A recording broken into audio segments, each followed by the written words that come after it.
Describe for me the format of the show. What can people who are attending the show in Honolulu expect? Well, what we're going to do is a kind of journey through the Cuban music. It means that we're going to be performing at least 15 different styles. The sound is going to be traditional because we're going to use traditional styles of the Cuban music, but at the same time it's going to be contemporary from the point of view of the arrangements. The arrangements are jazzy. We can show the musicianship of the band members, but at the same time it's going to be danceable. Everybody can dance from the first song. Tell me about the band and the instrumentation. It's going to be a 16-piece band. The brass section is composed by 3 trumpet players and 1 bass clarinet, which is something that's not very usual in the Cuban music, but I have discovered that the sound of the bass clarinet, it's like the sound of the baritone sax, but softer and sweeter. And I'm going to be using 3 trumpets. They also play the flugelhorns depending on the arrangements and the song.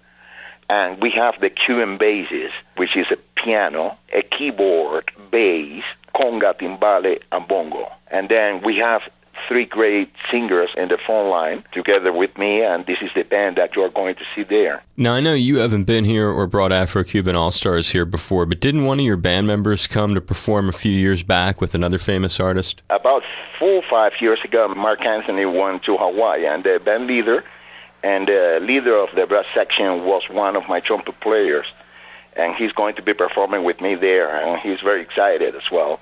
His name is Alberto Martinez. He's a Cuban guy, born downtown in Havana, and he's one of the greatest trumpet players I've heard in my life.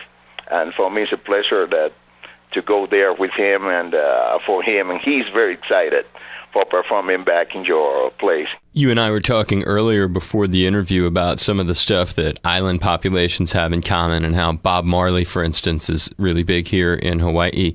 What are some observations you have about the commonality between islanders and island lifestyles? Oh, yeah, for sure. As you know, now you were talking to me about how famous is Bob Marley in your state. Right. I remember that I went, in 1988, I was in Africa. I was touring Africa, and one of the places I performed at was on a small island called Seychelles. Seychelles Islands. Okay, I've heard of those. Seychelles is like a kind of paradise for tourists and this kind of stuff. And you know, was very famous, the reggae as well. There's a connection between the islands. I think that because we eat similar things, we eat a lot of fish, and we do have different blood. And basically, if the island is tropical, there's a certain link between us. I remember that I listened to Bob Marley, Peter Tosh, Alpha Blondy, all these great reggae performers for a long time. And even I do use the hair in the same style as the Rastafarians, because I like it a lot, because of Marley, who was one of my idols one of the idols of my generation. As a wrap-up with you, Juan, how much time do you these days spend in Cuba, and is there an evolution toward change occurring there that is associated with Fidel Castro's brother's ascent to power, or what can you say in terms of the present-day realities? Well, normally I go to Cuba about once, twice a year. I'm going to be absolutely straight. The only place of the world where I'm happy, really happy, it is my country. You can live whatever, of course, but I'm becoming an old guy. I remember during the times of Buenavista, I used to be the younger member of the band. Now I'm one of the oldest. So life, it's like this. So once or twice a year I go to Cuba, sometimes for recordings, to work, sometimes in order to see my family. And what I've seen these days, the people, it's really afraid of the changes that are coming. And we all know that the only way that Cuba have to survive as an independent country, it's precisely to make the economical necessary changes.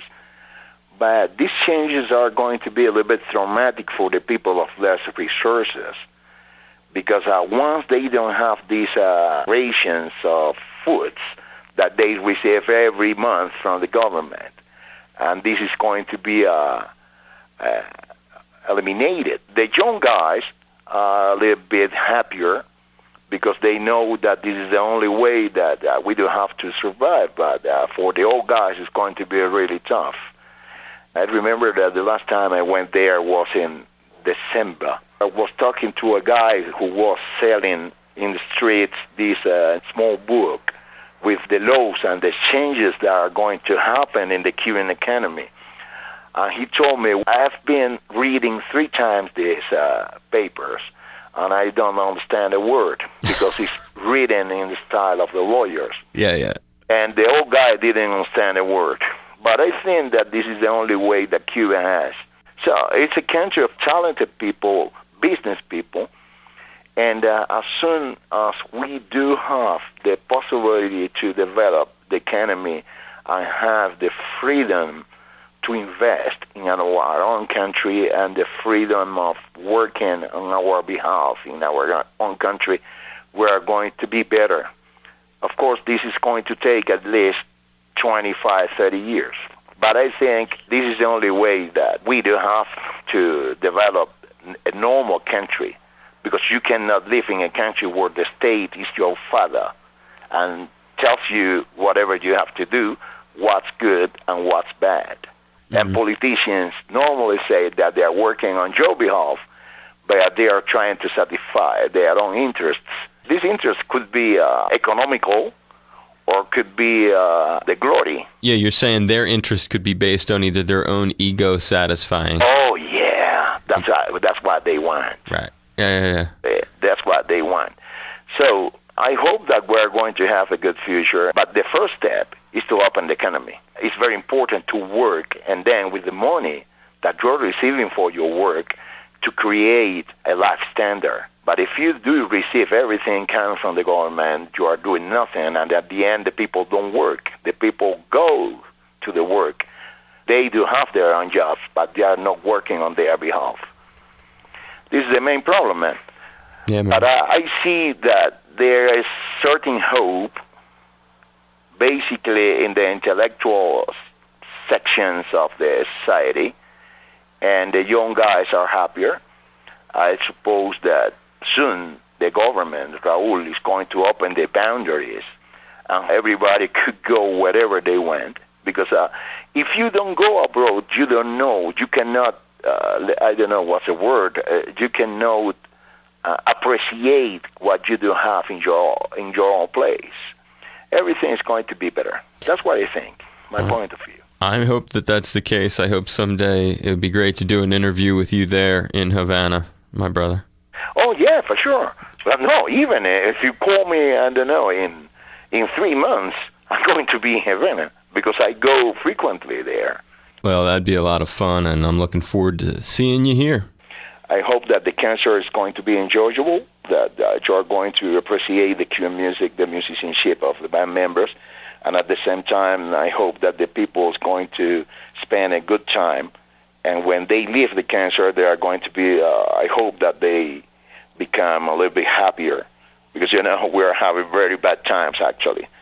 But I think that the objective of the life is to be happy.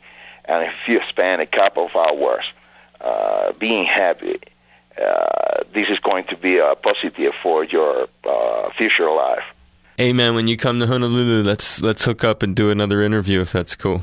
Oh, yeah, for sure. It's going to be a pleasure. I hope that you're going to be in my backstage and we can have a beer. I look forward to it. Or have a bottle of rum.